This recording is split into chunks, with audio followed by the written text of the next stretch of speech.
bi waaye gis nañu ñii di yeewi askan wi jël nañ ci benn yoon boo xamante ni un peu c'est un peu différent mun nañu wax buñ ko méngalee ak bu Benno Bokk Yaakaar daf ñuy sembler comme si que ni ñoom ñoo gën a pare tey ñoo gën a pare que Benno Bokk Yaakaar parce que jamono ji ñu ngi wax ni président Macky Sall ba tey xamagul kan la wala tànn ngir mu doon tête de liste nationale. loolu lan lañ ci mën a jàngatee ginnaaw local yi nga xamante ni jógee nañ ci ak défaite bi ñu war a nemmeeku ci yenn ci gox ko Benno am na ko et des erreurs yoo xamante ni quand même tiré nañ ko ci organisation bi. maanaam ku jàpp ni Macky Sall parewul wala ngaa jum. Macky Sall Macky Sall xoolal élection yi bakkanam la ci teg lu leer la wax élection bu mu mënti doon bakkanam la ci teg rawatina bii. xam nga lu tax bii ci fan ngay teg ni pare na xam nga lu tax mais président bu ci tegul bakkanam ba amul majorité moom xam naa lan moo koy xaar dootul gouverner réew bi 2 ans yi ci des di soxna si loolu leer yow mais Macky Sall démb ndaje mu rëy la woote palais de la république gars yi fa lañ ko réunion d'urgence bu mag réunion d'urgence kon Macky Sall responsable yeeg jeune am na ci sax ay jeunes yu ko fekkee palais de la république mais fa lañ ko réunion bi est-ce que mu bàyyi 4 heures guddee na trop daal guddee na Dakar 9 députés la. xam naa nag 93 000 voix moom nu ñuy def moom. ba rattrapé ko. loolu moom lu may jaaxal lay. c'est la grande question. parce que mu ngi mel ni nit gasal la pax moo xam ne 93 000 mètres la xaw ma nu ñu koy waxatee sax xaw ma nu ñu koy waxatee. waaye 9 mètres rek. ak diamètre 9 mètres rek balaa nga koy tëb di nga wax lu set. pour nga tëb ko fekk ko moom ci buubu bi mu nekk. président d'ailleurs au début du mois de mars 5-6 mars yooyu début mars nommé na ay commissaires politiques wala ay émissaires wala ay plénipotentiaires même ay commissaires politiques laay wax département bu nekk 4 ñoo fa la fa nommé par exemple dans le département de Kër Massar y a docteur Cheikh Kanté y a l'honorable député Adji Mbergane Kanouté am na ñeneen am Tivaouane keroog Mbaye Ndiaye ñëw na fa Farba Senghor nee nañ yaay ci la bokk Farba Senghor yaa Néné Fatoumata Tall amoon na keneen aussi tamit dem nañ foofu pour waxtaan ak les leaders de Benno Bokk Yaakaar dem nañ fa ay 10 heures 11 heures ba ñoom tam ba ay 23 heures donc président il est dans une dynamique d'envoyer des émissaires pour ou bien d'envoyer des missions de rectification loolu sax laay wax parce que il s'est rendu compte que gis nga les listes parallèles là non mooy li Cheikh Yérim doon wax rek c'est goulot qui étrangle le Sénégal c'est-à-dire les hommes politiques il y a un chapitre bu ñu ko tuddee les hommes politiques qui se perdent dans leur propre calcul dafa am sama benn jigéen bu ma woo mu ne ma Mansour man reconnaître ma benn responsable politique à perdre ma ne ko même sa responsable bi nekk Dakar bëgguma tudd turam quoi ministre la mu ne ma même kooku ma ne ko ah bon mu ne ma waaw parce que moom président moo ko jox autorisation bu def liste parallèle am 6 conseillers alors que le responsable de Dakar amul sax benn conseil su ma jubale donc moom jàpp c'est-à-dire gis nga mooy li ma la wax c'est-à-dire ils vont se perdre dans le propre calcul ba pare dafa am leneen soxna si xam nga mooy lan mooy am na ñoo xam ne ils vont se dire que ni 2024 li gën a probable mooy président bañ a nekk candidat bay gagné di fi toogaat yaa ngi dégg li probable ñun pour ñun wala li gën a en fait ce qui est plus plausible pour nous mooy ñun ñu jéem a xool nu ñuy def ba am suñuy liste yaa ngi dégg buuxante jéem a nekk député pour après ñu jéem a xool nguur gii di ñëw nan la ñuy négocier parce que man maa la ko wax fii ala kulli alin liste parallèle day am d'une manière ou d'une autre. mais je m'explique xam président mu wax ko terewul loolu am. xam nga lu tax tere na ko président tere na fi lu ne te gars yi déglu wuñ ko di. mais cette fois-ci est-ce que mën nañ ko méngale ak position yu mu jotoon am. parce que là dama lay laaj leçon bi yaakaar naa ni. Aïda Mbène ñoo bokk coalition maag yow. suñu leader na liste parallèle du am nga ni waaw. mais boo investirul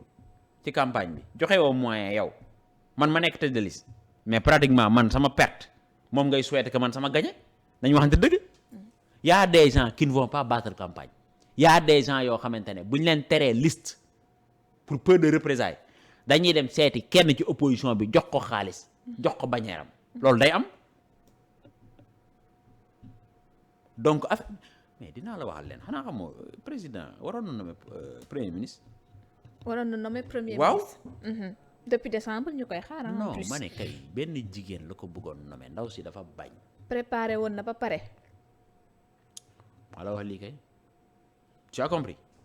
mais calcul parce que moom jàpp na ni peut-être fi mu ne nii dispositif bi fi nekk politique bi fi nekk ak dynamique bi fi nekk bu ko laalee ça va voler en éclat et que d'une manière ou d'une autre yow Moussa Sy parrainage bi mu collecté ak Maïmouna Sissoko directrice générale bu Cadre des Tout-Petits l'agence ñoom seen li ñu am ñoom dajale ko nangu ñu ko jox Amadou Ba. loolu déjà c'est un problème. loolu koy fii la xewee posé wu na. il ne c'est-à-dire pour ñoom Amadou Ba moo tax ñoom ñu perte. kon on peut pas dire que nag foofu que ne Benno pare na ci Macky Sall. pare na ci non su ma la nee pare na mooy mu ngi man xoolal mu ngi def. lu mu mën parewul moom nag mu ngi Mansour. non waa dafa ndànk xam nga fan laa lay waxee pare xam nga fan laa lay waxee pare. ko xam ne mënul sax dajalewaat. waaw mais loolu ça peut être. ku nekk dem sa non ça boor peut être évocateur. mais ça peut être sa borom. un cas ou bien des cas isolés. xam nga fan laa lay waxee pare na. mooy jusqu'à présent il continue. Il est dans une dynamique de massification, de rassurer, de parler à des gens. Par exemple, le maire de Diourbel. Président daf ko woo. bi mu ko woowee mu ne ko daf koy defaat député kooku ne ko loolu dafay yomb. man nekkoon naa maire nekk député xanaa leen nga may jox pour wax la gars yi ci ay logique de négociation lañ nekk mais après bon. bu ko waxul tamit dina ko wax dinañ jéem a xool nu ñu amee terrain d'entente mu jël keneen et cetera foofu laa lay waxee ni en fait président il est dans une logique encore de rectification yaa ngi dégg. Il est encore dans une logique de rassembler sa famille. mais il n'arrive toujours pas à faire. Rassemblement mais boobu même noonu. Yewwi c'est-à-dire les gens ont une présomption. Les gens ont une présomption. kaay ma xamal la benn affaire. C'est que on l'a géré durant les élections locales les investitures mais Pastef kese dafa amoon problème Pastef kese dafa amoon ay problème mais dans certaines localités mais on l'a géré. waaw, ils ont su gérer ça la situation. mais xam nga en fait contrairement logique de coalition yi bu nekkee pouvoir ak opposition bokkul ba fait appétit yi ci lay gën a fort xam nga fii sax au moins di nga sentir benn genre don de soi benn genre engagement même fait aussi tamit mën nga ko sentir mais fële c'est le pouvoir il y a des trucs à se partager il y a des logiques d'anticipation sur l'après président fii am na ñoo xamante ne tey président man c'est un ami voilà il est dans l'affaire moom président daf ko ne bàyyil wax ñeneen bàyyil et cetera ñi taxaw ñu leen bàyyi leen ñooñu dem perte ay demee dama lay laaj fii rek en toute logique est-ce que ñooñu tey président bu leen waxaatee bàyyi leen dinañ bàyyi kese sans indi ay capacité en fait de nuisance nañu wax dëgg parce que ñëpp xam nañ ni Amadou Ba n'a pas bâti campagne pour Benno Bokk Yaakaar une vraie campagne non defu ko durant les locales ça tout le monde le sait moo expliqué mais loolu moo tax nag différence bi am jamonoy 2017. mais loolu am mais ak yeneen yu gars yi def et que loolu aussi mënuñu ko reprocher Amadou Ba Moussa Sy bu nekkoon ci boobu kii noonu lay def parce que Moussa Sy une fois il a fait monter les enchères et que président moo ko dem napp président keroog bu mu koy pare naan ko tey napp naa jën bu mag ma ne ko napp jën day ko génnee ci ndox mi sa ay du baax de tu as vu la paix des amis tu as vu donc man foofu laay waxee ne président pare na pour engager des conquêtes futures foofu laay waxee léegi dans l'engagement des conquêtes futures ou bien en fait de la des victoires futures sax laa war a wax des victoires futures li muy def mooy jéem a xool moom fi mu defee erreur am na choix yoo xam ne président daf ci juum dañu wax dëgg yu bëri yu bëri.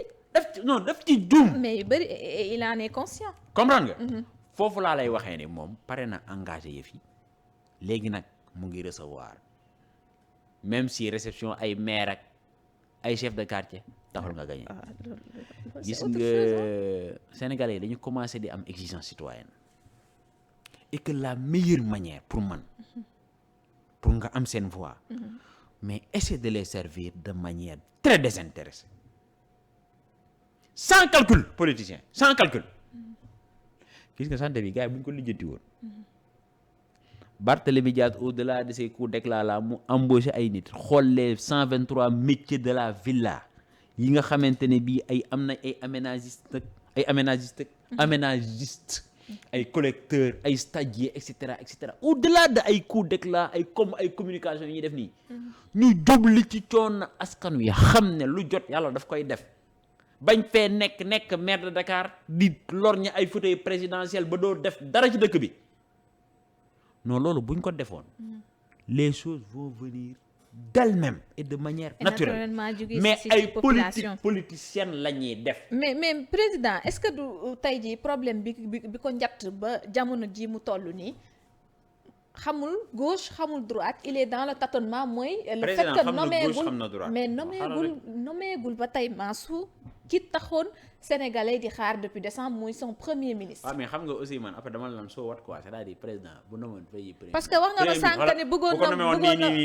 nii ak contexte bi nii contexte bu jafe bi nga xamante ne saa ay bale sax amoo ko kay danañ tiire ci kaw premier ministre ba nga ne mais kii lu mu fiy def kii jiguñu nangam et cetera xoolal c'est-à-dire problème bi au-delà de la nomination du premier ministre ok les gens les constitutionnalistes comme mon ami comment il s'appelle encore Ngouda Mboup va me dire non respect de la constitution et cetera c'est-à-dire gars yi dañu am ay urgence soxna si mais gouvernement amu fi bu ñu sukkandikoo ci borom xam-xam yi jamono ji ñu nekk gouvernement amatu fi ndax amuñu premier ministre mais président moo décidé ne moom nii la koy bàyyi est-ce qu'il a le droit fast track déet moom moo ne man da pour yëf yi baax ñëpp kontaan fast track moo ko wax de baaxul président de moo ko wax moo ne man pour yëf yi dox moo ne pour yëf yi dox damay fast track léegi expérimenté ne fast track mu jur lii mu jur presque un rejet dans certaines grandes villes mais moom moo war a jël son courage à deux mains au-delà des contingences politiques et des calculs mais c'est-à-dire mu indi ay profil xanaa déggoo santé bi yow santé bi gars yi bu ñu ko bëggee lijjanti ko éducation bi mais qu'est-ce que le professeur Souleymane Bachir Diagne n'a pas fait dans ce pays ana conclusion yi les réformes institutionnelles notre grand-père Amadou Mahtar Mbow CNRI amul lu mu ci deful sur le foncier l'ancien ministre yàlla na ko yàlla yërëm Moustapha Souran amul lu mu ci deful président moo ne sax 98% yi may indil ci ay jafe-jafe maanaam yi ay nit réeroo foncier la te yow jox nañ la ay recommandations déjà wax léegi nag yow qu'est-ce que les gens veulent mais Mansour li mu bëgg a xam mooy président daal saa yi soxna si man li ma gëm laa lay wax man damay wax li ma gëm de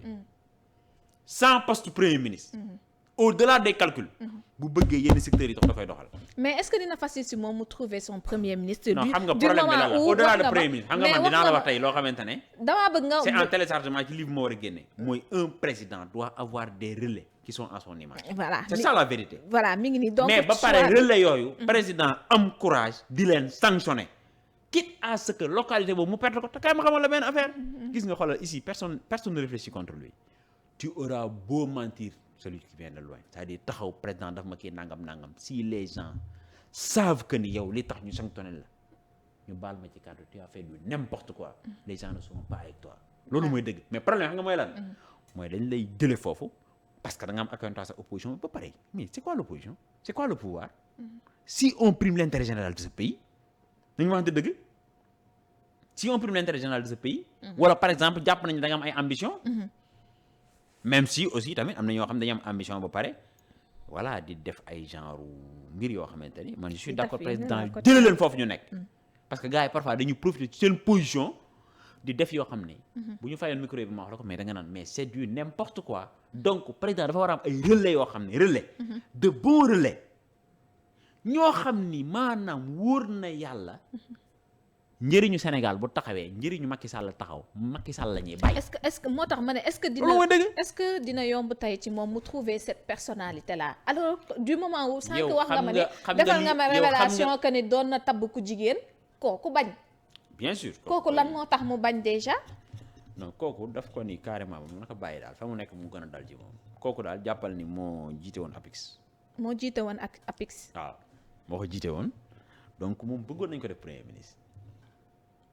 ban moment la woon. non mais yàggul kañ lañ jógee ci réforme bi je pense en 2020 la réforme là. li ñu voté woon à l'Assemblée nationale. je pense 2020 la woon je pense yàggul trop. 2020 2021 je pense la réforme là je pense que c'était décembre 2021 je pense bien peut-être 2021 là je ne sais même plus. écoutez c'est pas important xam nga lu gën a am solo mooy aujourd'hui charge publique yi nga xamante ne moom moo nekk ci say mbagg yow nga fexe ba parce que mënoo def lépp nga bokk ko ñoo xamante ne bi soxna si dañuy am intégrité. man loyauté c'est important mais man intégrité laa gën a gëm intégrité mooy tax big bii yàlla xam na ni doo ko jël te moomoo ko mais yow xoolal ville de Dakar du temps de Khalifa Sall 30 millions ñu jox la ko après nga jox ko ay nit après léegi nga ne mënoo wax seen tur non Barthélémy Dias dafa war a c'est-à-dire gars yi dañu war a liggéey dëkk bi te man li ma gëm ville de Dakar war nañ ko yóbbu ba au-delà même de 100 milliards parce que am nañu niche fiscale yu ñuy permettre avec effectivement l'équipe bi nga xam ne ñooy assurer le recouvrement avec plus de moyens et d'agressivité ñu porter ko à un budget jamais égalé ba pare ñu delloowaat ko à la population de Dakar bañ a jël xaalis bi di ko def ay trésor de guerre di waajal ay campagne bu ñu bëggee waajal campagne nañu def bilan xanaa xamoon c'est la meilleure manière de dire aux Sénégalais aux Dakarois aux Thiessois aux Diourbellois lii ngeen ma joxoon mu ngi nii mais gars yi nee naa la kenn du réfléchir contre toi c'est-à-dire xoolal ay dem benn man boo ma amalee njëriñ saa waaye damay ñaan yàlla nga yàgg fi te wér la moo tax Touba sax ñu ne yàlla na fi sëriñ bi yàgg te wér parce que amal nañu njëriñ jeex na ngi noonu que les gens arrêtent alors dama mel ni yegg si nañu suñu cappaandaw